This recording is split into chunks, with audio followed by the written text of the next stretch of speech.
Mas, cara, se você pensar daqui a 30 anos, você vai ter um mutirão de pessoas vivendo na Lua e uma quantidade maior ainda de pessoas vivendo em Marte. E a Lua serviria como cama de teste para tudo isso acontecer.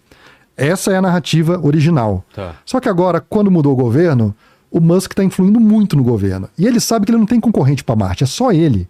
Porque Lua, você tem Jeff Bezos falando de Lua, você tem outras empresas falando de Lua. Marte esquece. É só o Musk que fala de Marte nesse momento, porque só ele tem tecnologia para isso. Ele está falando, galera, vamos esquecer esse lance de Lua. Vai ter uma reunião importantíssima agora, dia 1º de abril, para discutir o CLIPS, para ver se cancela ou não cancela o CLIPS dessas empresas todas que estão ganhando dinheiro para ir para a Lua. E eventualmente vai falar, cara, esquece isso aí, vamos para Marte. Lua vai ficar para outro momento. Ele já falou, né? Ele falou que a Lua é apenas uma distração. É. Que ele quer ir para Marte. Mas só que aí tem vários problemas aí, cara. Ele colocou um amigo dele para coordenar a NASA. Né? O Jared, né? Sim. Que ainda não foi aprovado, né? Foi aprovado hoje. Hoje? Hoje. Tá. Não, cara, tem que colocar Moon Sunset. Coloca assim. Moon Sunset foi aprovado hoje. Eu vi que ontem teve lá, sei lá, 40 astronautas que fizeram uma carta apoiando ele. Isso, né? Teve tudo e tal. E ele foi oficializado. Foi hoje, não. O Jared foi. Só que é foda, né, cara? Ele põe um amigo dele pra cuidar do negócio que a principal coisa é o Artemis. E agora ele entra lá e fala assim, não, essa porcaria aí não sei. Ele deu no começo, logo que ele entrou, cara, ele falou que o programa Artemis era um cabide de emprego, cara. Ele falou isso. O programa Artemis é um cabide de emprego. Entendeu? Tem muita gente que não... A gente tem que ir pra Marte, entendeu? Só que você tem 40 países que assinaram já as intenções da Artemis. Já gastou 58 bi. Porque os caras estavam fazendo protesto pró-Palestina lá. Falou, enquanto vocês não resolverem isso aí, ó, menos 400 milhões de dólares pra vocês, cara. Então tem tudo isso entra nessa coisa. O Trump falou alguma coisa sobre Lua ou Marte? Ou não? Cara, o Trump ele fica ali e apoia o Elon Musk. O Elon Musk tá falando abertamente. O Trump também, cara. O Trump também tá velhinho também, né, cara? Vai falar o quê, cara? Vá pra onde você quiser. Ele não quer. Quanto custa, vai? Você vai pra onde? Você vai com o quê? Com a sua nave? Não, Trump, eu vou com a minha nave aqui, pode deixar. Então, cara, faz se você quiser. Mas cara, eu acho que assim, a grande mensagem é, a gente tá aqui sentado assistindo tudo isso acontecendo. Isso é que é legal. A gente tá vivendo um momento tão único quanto os nossos pais lá na época da Apollo. É isso aí. E aí, cara, nós como brasileiros temos que decidir urgentemente se a gente quer fazer parte disso ou não, entendeu? Agora eu vou dar uma opinião, hein? Bombástica aqui. Um dos maiores ídolos do Elon Musk, sabe quem é? Quem? Werner Von Braun. É? Eu estive lá na SpaceX agora e visitei lá a empresa. O principal auditório dele chama Auditório Werner Von Braun. Será que o Elon Musk não quer vingar o Werner Von Braun e meter-lhe o Marte ali na frente de tudo? Pode ser. Fica aí, ó, pra você. Mas, ô Sérgio, eu acho que tem o lance, né? Ele sempre falou de Marte. Sempre. Não, eu sei. O sonho da vida dele é ir pra Marte e tal, mas eu tô só falando nessa coisa que a gente contou aqui, entendeu? Aí, ó, ele pode vingar o amigo dele, ó. O amigo não, o ídolo, né? Ele sempre quis ser o rei de Marte, né? A história da vida do cara é essa, e ele queria passar por cima da pandemia pra fazer isso. Ele é focado, ultra foco nisso, hiper foco. E ele vai passar por cima do que for pra isso acontecer. E ele deu uma entrevista agora, semana passada, direto lá da Casa Branca, perguntaram pra ele o negócio de ir pra Marte. Ele falou o seguinte, agora eu vou pegar o que eu queria falar do Elon Musk pra vocês. Tudo que ele falar, cara, deu uma filtrada. Em pelo menos uns 80%, que boa parte é marketing, porque precisa também. Prazo, por exemplo, ele nunca acerta. Então, é de prazo que eu vou falar. Ele falou assim, cara, o ideal seria que a gente fosse em 20 anos pra Marte. Só que o mais provável é em 30. Isso ele deu entrevista agora, acabou da entrevista agora. Aí eu falei, caramba, cara, aí sim. Porque eu sempre chutei que é 2050 que a gente pisa em Marte, entendeu? 30 anos vai dar 2050. O problema é que eu tá muito velhinho o Elon Musk, mas podia pisar antes. Podia ser antes. Mas aí que tá, cara. Agora ali, parece que ele tá falando uns negócios mais coerentes. Entendeu? Ou pelo menos no meio das loucuras que ele fala, ele solta uma coisinha mais coerente. Mas ele tá falando o nome do governo, né? Diferente, né? Então, exatamente. Então ajudou pra isso. Porque antes ele falava, não, 2026 nós estamos pisando em Marte. Aí é loucura, cara. Dá a chance pra ele, que ele vai se acertar. Enfim. Mas eu tava falando, né, cara? Hoje, os Estados Unidos tá dominando isso e a China tá dominando. Então essa corrida, por exemplo, da Artemis, os Estados Unidos têm medo real de que a China chegue na Lua antes do retorno dos americanos. A China pode chegar na Lua como um taikonauta, que é o nome que se dá ao astronauta chinês, antes de 2030. Ele luta taekwondo e não é, sabe o que é? Não. Taiko é universo em chinês. Que é o cosmonauta... É o viajante do universo. Que é a mesma coisa do cosmonauta do russo, né? Sim.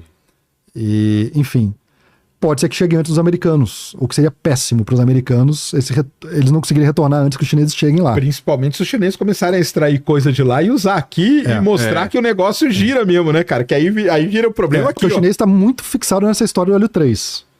Né? Isso é muito forte pro chinês, e o chinês nessa parte de fusão nuclear está muito avançado. Tem essa também. Então ele está casando as coisas. Parece que assim, o programa chinês foi estruturado há 30 anos atrás, é um negócio impressionante, assim. Então os caras estão seguindo a risca que eles queriam implementar na história espacial deles. Os Estados Unidos se perdeu nesse momento todo, essa dificuldade de ter uma pessoa, que nem tinha o Wernher von Braun, indicando um horizonte muito claro, deixou a China fazer isso. Então hoje os Estados Unidos, de certa forma, a China não está na frente dos Estados Unidos, mas pode passar em determinado momento. A estação espacial já está melhor. Eventualmente chega primeiro na Lua, começa a extrair primeiro o hélio 3, começa a criar indústria na Lua. Trazer a amostra de Marte. Nós não entramos no negócio de Marte, mas os Estados Unidos tem um sonho desde a década de 90, que é trazer uma rochinha de Marte. Ele fez uma missão que ele começou a colocar um monte de... Imagina um tubinho de ensaio, ele tá coletando rocha e deixando ele pronto para ir uma outra missão lá, trazer de volta. Esse era o plano, só que essa missão que vai lá ele já cancelou. Cancelou, aqui é resgatar esses tubinhos. E os chineses estão falando de pousar, recolher e trazer de volta tudo. Perdeu. E o negócio da China é o seguinte, cara, eu falo sempre, a China fala que vai fazer, cara, ela vai fazer. Ela vai sair. Ela falou que ia pousar no lado mais distante da Lua, pousou, ainda cresceu um feijão lá, cara. E ainda trouxe a amostra de lá. A Chang'e 6 trouxe a amostra. Não, a China é porque é muita grana, tem interesse também. E eles devem ter vários estudos aí. Cara, o melhor atlas lunar hoje que a gente tem, o melhor mapa geológico é chinês. São 2 livrão dessa grossura, assim, ó. E os caras conhecem, cara. Eles conhecem aquilo ali. Eu acho que vai ser um baque se chegar, e vai ser um baque maior se eles provarem que, cara, era economicamente viável mesmo, meu amigo. E aí você tem hoje Estados Unidos e China, né, nessa corrida, e o resto do mundo olhando, cara.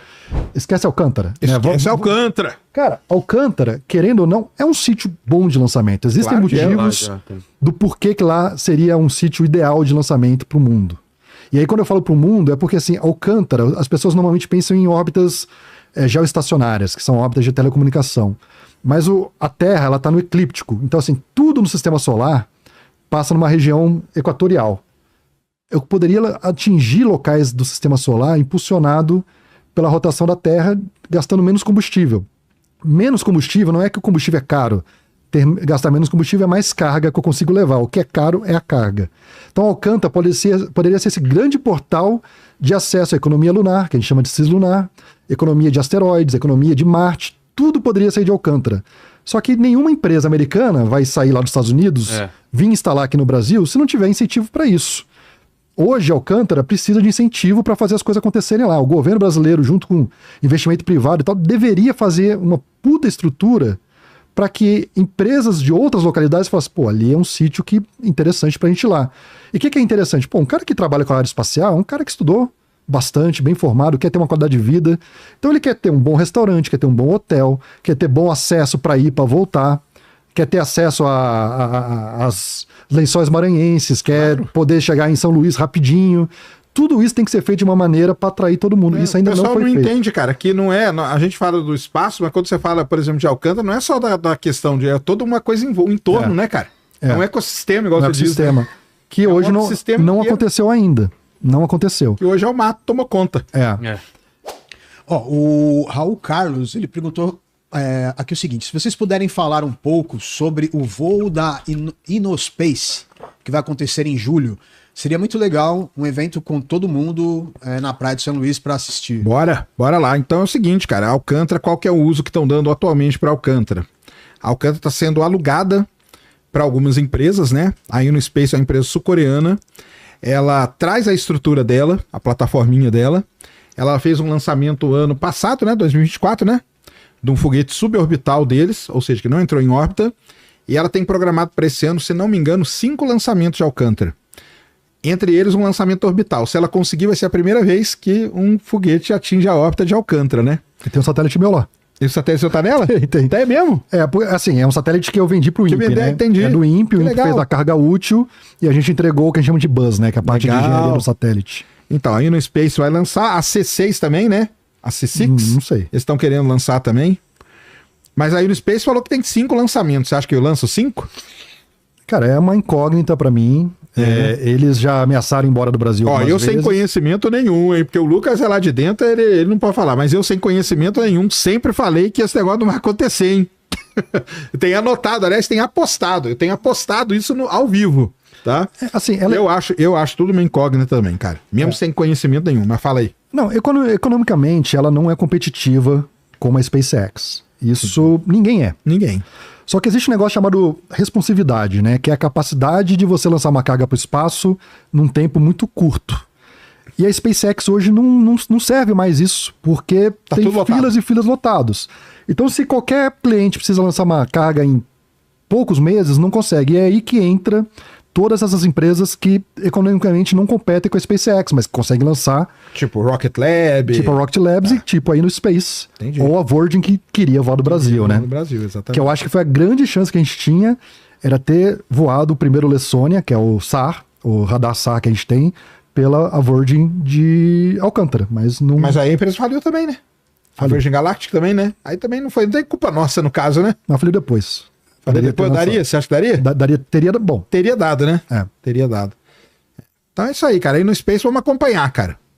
Só perguntando pra mim, pessoalmente, sem conhecimento nenhum, vai lá que eu tenho apostado, cara. Eu acho Aí que é interessante que ela tem um motor híbrido, né?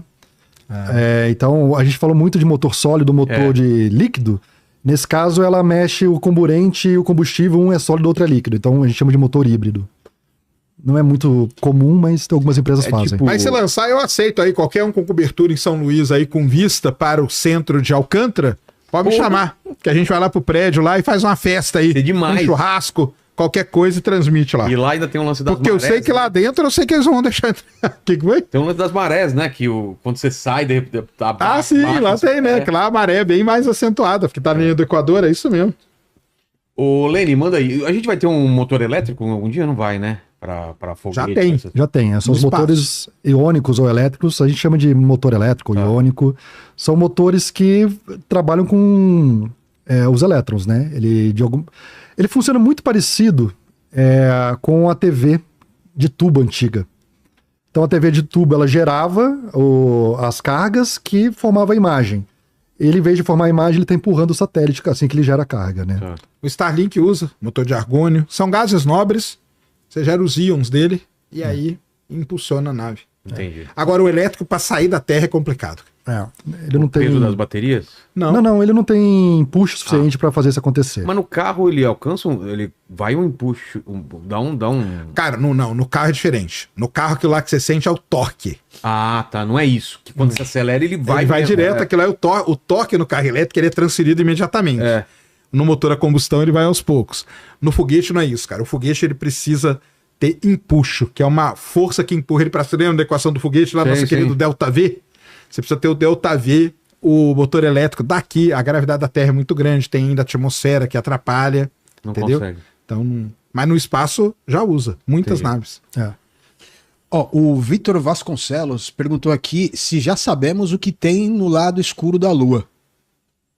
Cara, assim, a gente sabe bem, o lado escuro da Lua, ele já é bem explorado por várias naves. A China pousou 2 vezes lá, a Chang'e 4 pousou e tem um roverzinho que andou, e a Chang'e 6 pousou e trouxe amostra.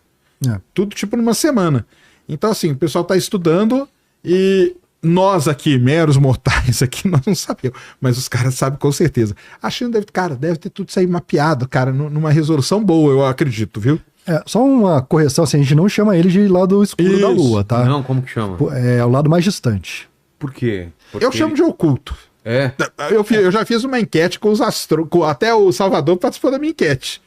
Eu falei, como que a gente chama? Lado mais distante, o americano chama, né? Far Side. Far Side of the Moon. Farside. Far Side. Escuro, porque ele não é oculto, ele não é, e ele também não é escuro. Não é escuro. Né? Nenhum dos dois. A luz bate lá. Mas o dia que Bate? eu fiz... Bate, Então por que Quando falam é de lu- escuro? Hã? Por que chamam de escuro? Cara, porque aí pra mim é o erro da tradução. É o Dark Side.